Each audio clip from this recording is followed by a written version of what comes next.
Nora collapsed onto the worn couch, her chest heaving with sobs that echoed off the whitewashed walls of her family's cramped flat. At 17, she'd always dreamed of this city.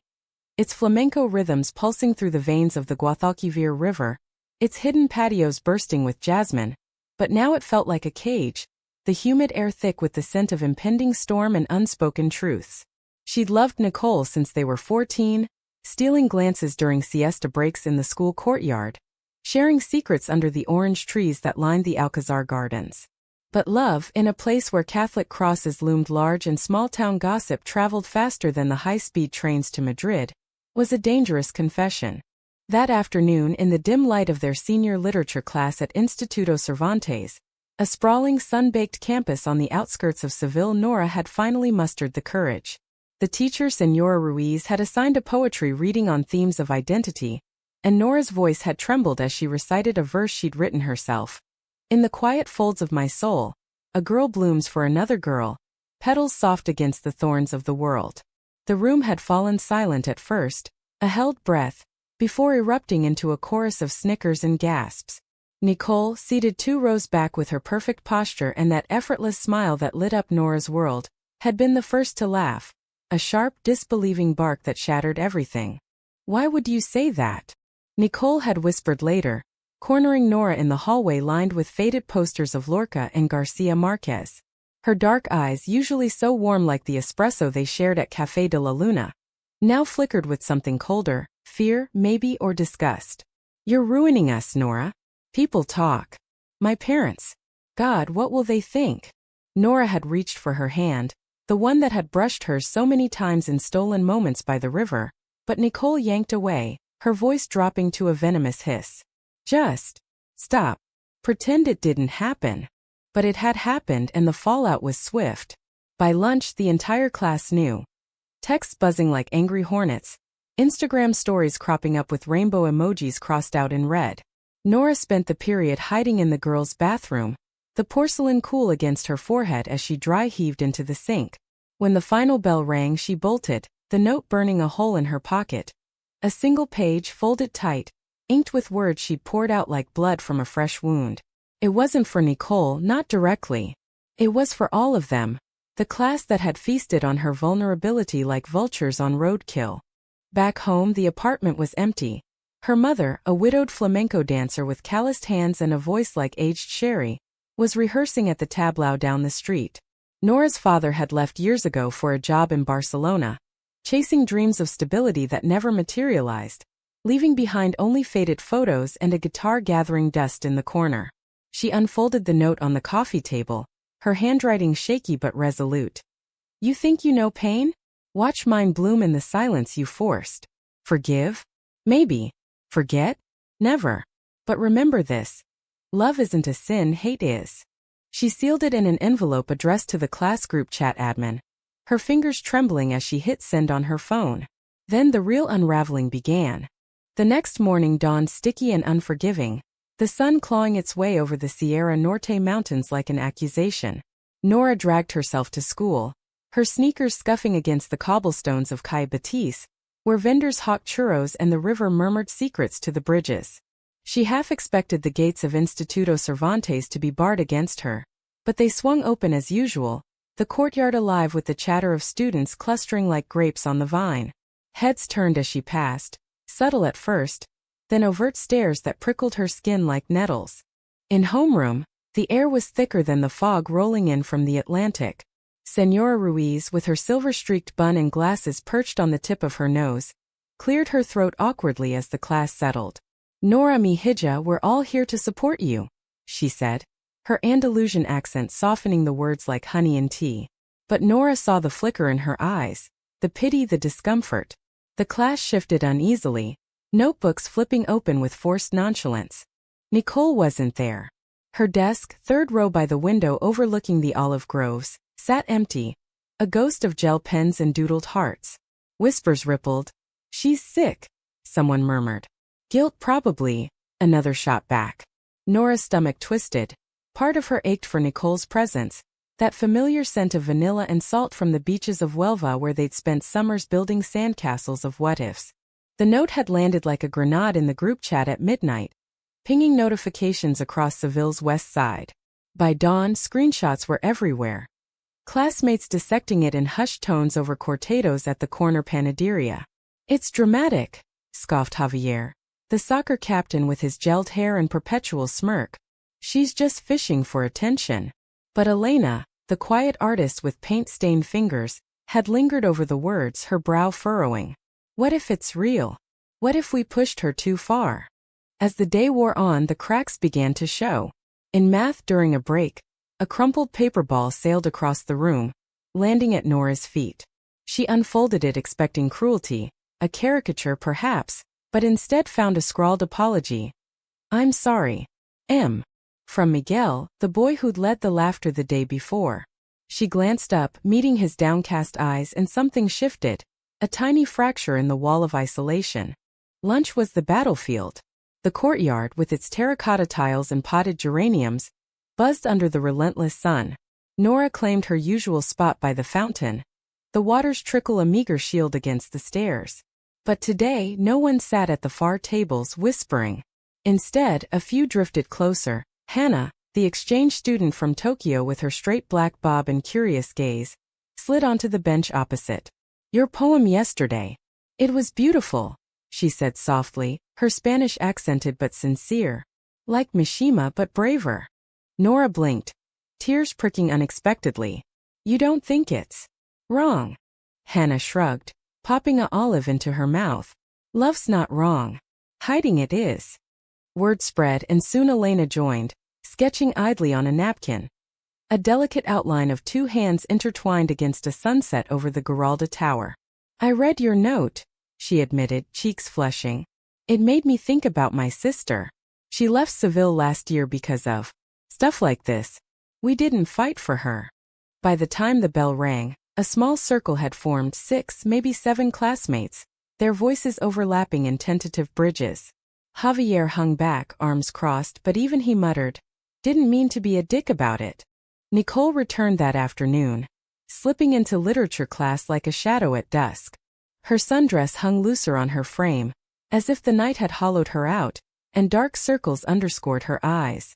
She avoided Nora's gaze, burying herself in her notebook, but the room felt charged, electric with the residue of the note's fallout.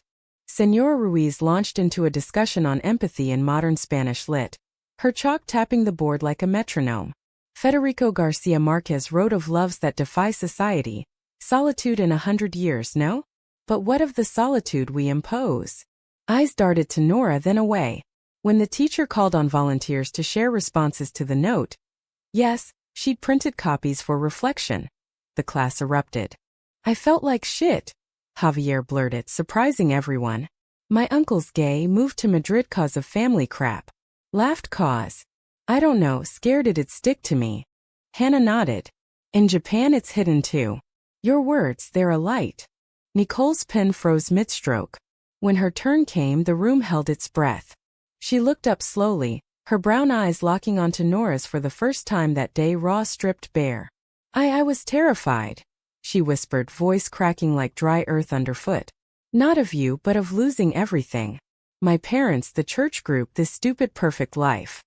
A tear traced her cheek, glistening like dew on a rose petal. "But the note? Gutted me. You saw through all my bullshit, and I hate myself for not seeing you first." The class fell silent, the weight of her confession hanging heavy as the humid air before a storm.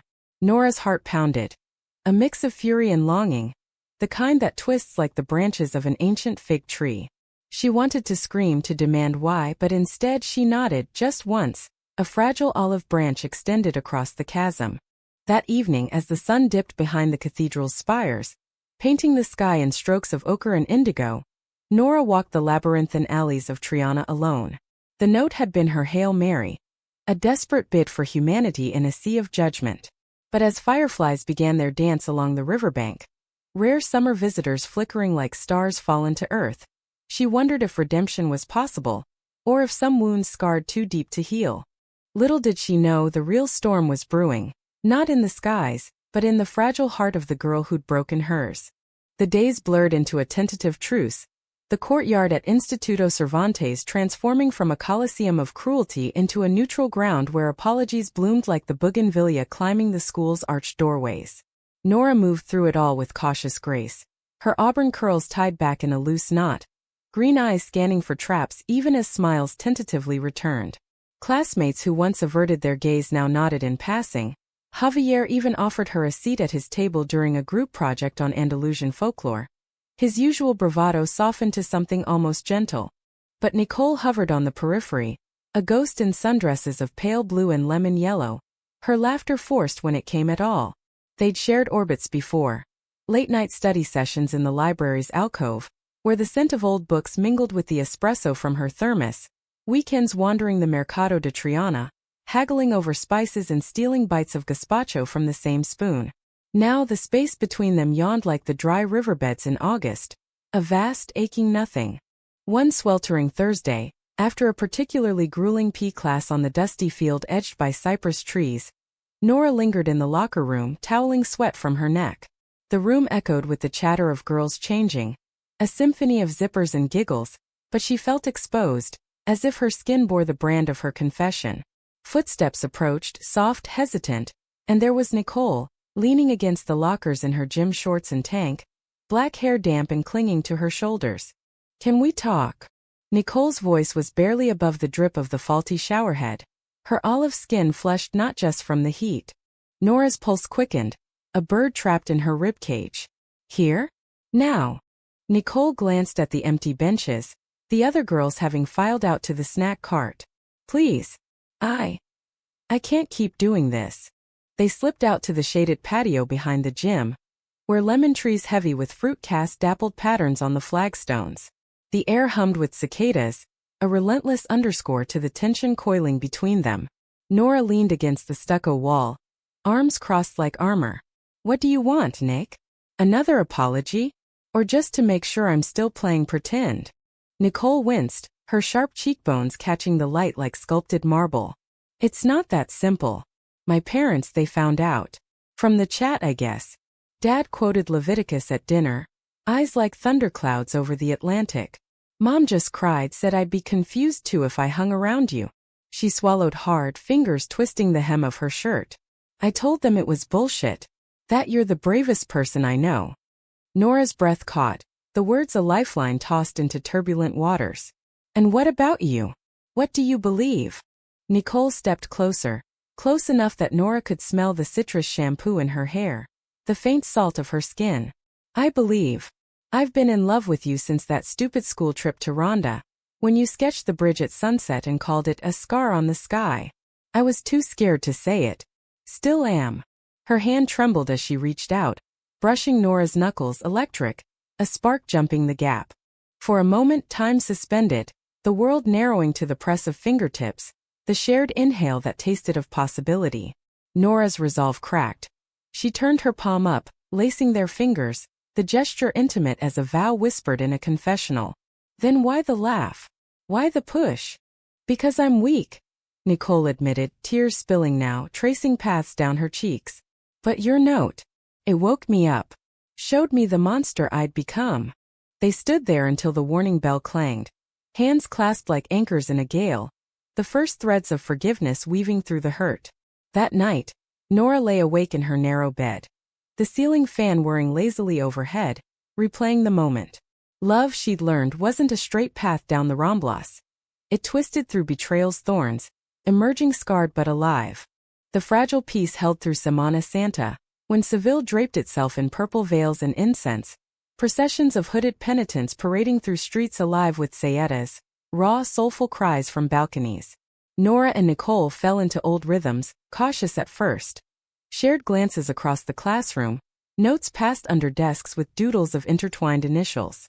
After school, they'd escape to the Plaza de España, renting rowboats on the moat where azulejo tiles gleamed like promises under the bridge of Maria Luisa.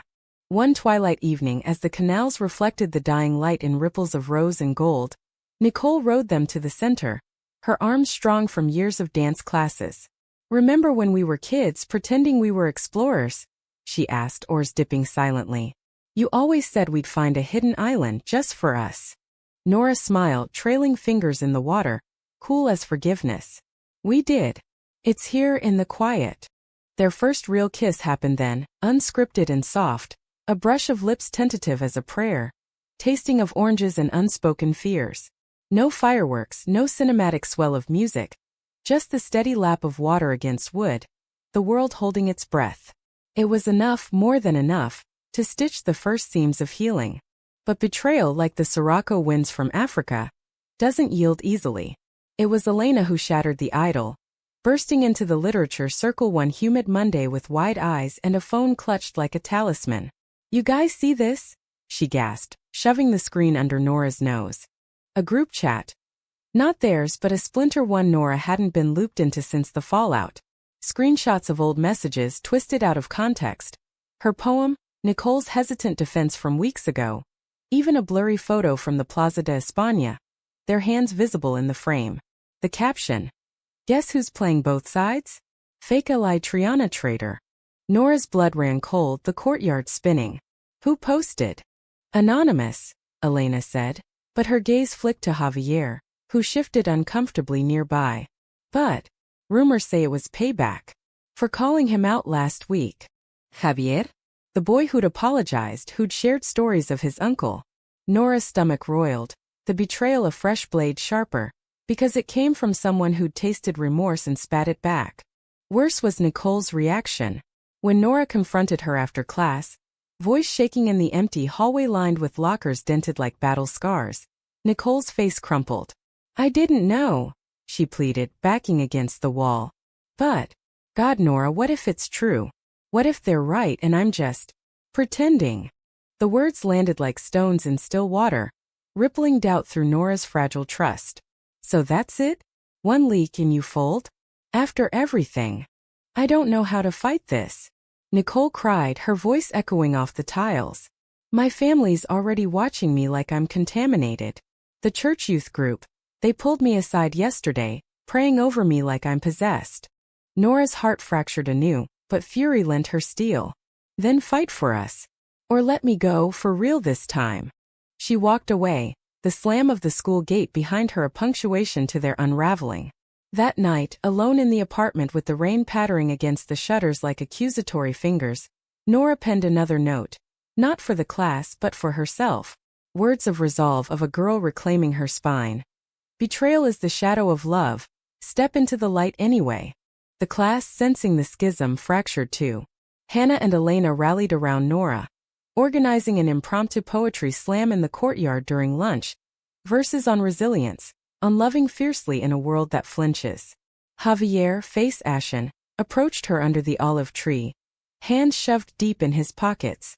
"It was me," he confessed, voice gravelly. "The post. I was pissed, thought you were judging me for my uncle thing. Stupid macho crap. I'm sorry. Really." Nora studied him, the boy who'd laughed first now humbled, eyes downcast like a penitent at Holy Week. "Fix it," she said simply. "Delete it. Tell them the truth." He nodded, and by evening the chat buzzed with retractions, Javier's public mea culpa. A flood of support emojis that felt like bandages on a wound. But Nicole? She vanished into silence, her desk a void that sucked the air from the room. Whispers swirled.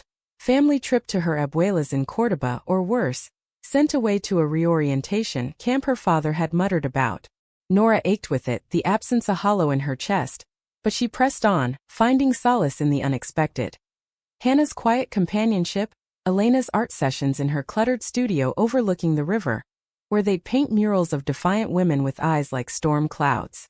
Weeks stretched into a fragile summer, the heat wave baking Seville into a simmer of festivals and siestas.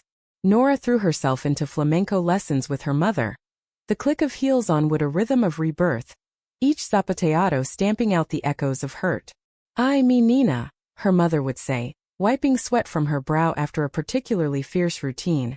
"The duende, it lives in the pain, makes the joy sweeter." Yet, as the Feria de Abril approached, with its polka-dot dresses and casetas alive with Belarius, Nora couldn't shake the ghost of what-ifs. One night, wandering the illuminated banks of the Guadalquivir, fireworks blooming overhead like fleeting hearts, she spotted a figure on the Puente de Isabel II, Nicole, silhouetted against the lights, dress billowing in the breeze. Nora's feet carried her across the bridge before her mind could protest, the Triana side's lanterns casting golden halos on the water below, where fish darted like secrets in the current. Nicole turned at the sound of footsteps, her face a map of exhaustion. Cheeks hollowed, eyes shadowed as if she'd been wrestling demons through sleepless nights.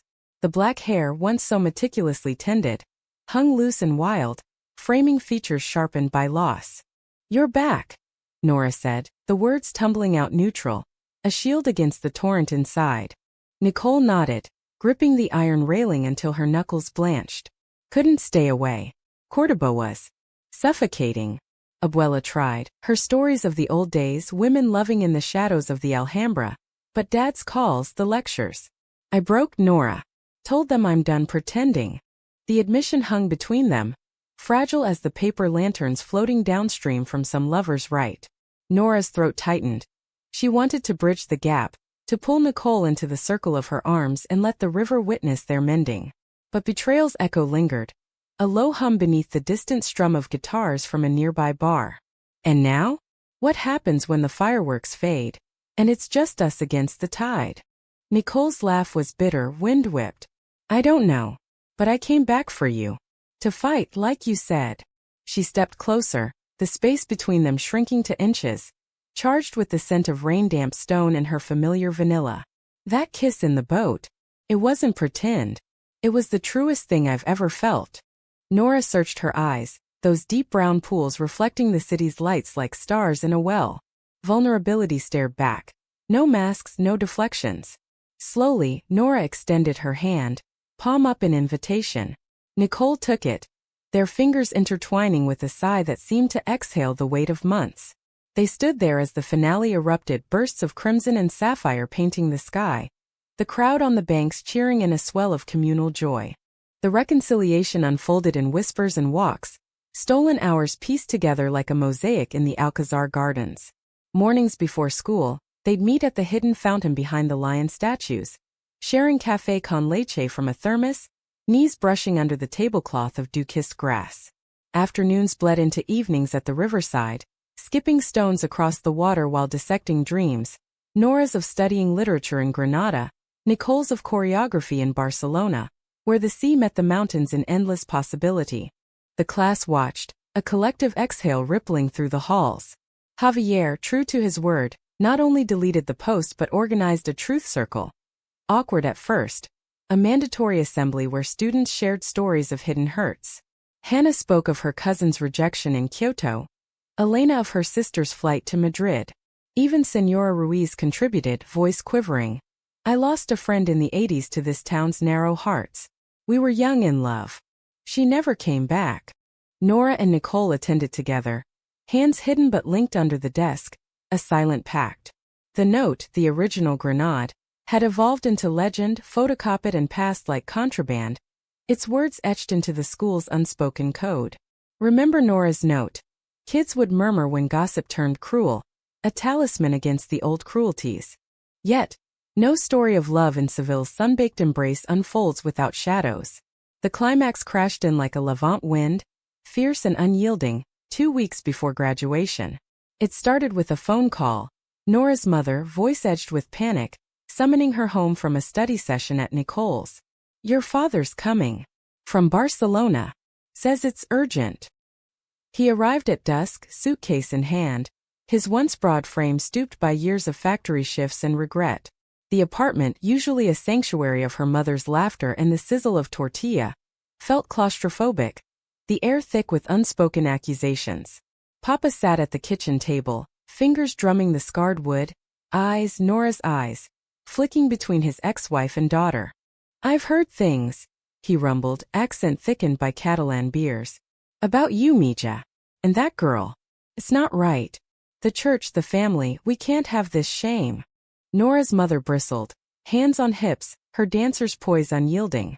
Shame? You've been gone 10 years, leaving us to scrape by. Don't come back preaching now. But Papa pressed, voice rising like a storm surge. I'm here to take her. To Barcelona, a good school away from temptations. A fresh start. The word temptations landed like a slap, igniting Nora's fury. You mean me? Loving who I love? That's not temptation, it's truth. She stood, chair scraping, heart hammering. You left us for your fresh start. Now you want to drag me into your guilt. The argument escalated, voices overlapping in a cacophony of hurt. Her mother's pleas for unity, Papa's biblical thunder, Nora's defiant sobs. In the chaos, a knock shattered the din. Nicole, eyes wide in the doorway, having biked over on instinct when Nora's texts went unanswered. What's happening? Nicole asked, stepping inside, her presence a cool breeze in the heat. Papa's face darkened, recognition dawning. You. This is your fault, corrupting my daughter. Nicole recoiled, but Nora surged forward, shielding her. No. This is love, Papa. Real messy love. If you can't see that, leave. For good. The room froze, the weight of the ultimatum pressing down. Papa's shoulders sagged, the fight leaching from him like color from a faded rebozo. He looked at Nora, really looked, perhaps for the first time in years, and saw not the child he'd abandoned, but a woman forged in fire. I thought I was saving you, he murmured, voice breaking. You're too late for that, Nora said, softer now, the edge blunted by pity. But you can start by staying. Learning. He left that night, not to Barcelona, but to a pension across the river, promising space to reflect. The door clicked shut, and Nora collapsed into Nicole's arms, the sobs racking her like aftershocks. I thought I'd lost you, she whispered against Nicole's neck. Never, Nicole vowed, holding her tight. We're the island, remember? Unsinkable. Graduation dawned in a haze of jasmine and anticipation. The Instituto Cervantes courtyard transformed with garlands of laurel and white lilies. The air alive with the trill of canaries in cages hung from the arches. Families milled about in their Sunday best. The scent of paella wafting from communal pots. Laughter mingling with the clink of glasses. Nora stood in her cap and gown, the polyester stiff against her skin, but her heart soared, untethered, whole. Nicole found her amid the throng, slipping a corsage onto her wrist. Tiny oranges nestled in greenery, a nod to their shared summers. For the girl who wrote the note that changed everything, she murmured, lips brushing Nora's temple. The ceremony blurred, diplomas handed out to thunderous applause, speeches on futures bright as the dawn over the Sierra Morena. When Nora's name was called, she mounted the stage, pausing at the podium. The class leaned forward, a sea of familiar faces, Javier's grin, Hannah's nod, Elena's tear-streaked smile. Even Papa was there in the back row, his presence a quiet victory. This year, Nora began, voice steady as the Guadalquivir's flow. We learned that words can wound, but they can also heal.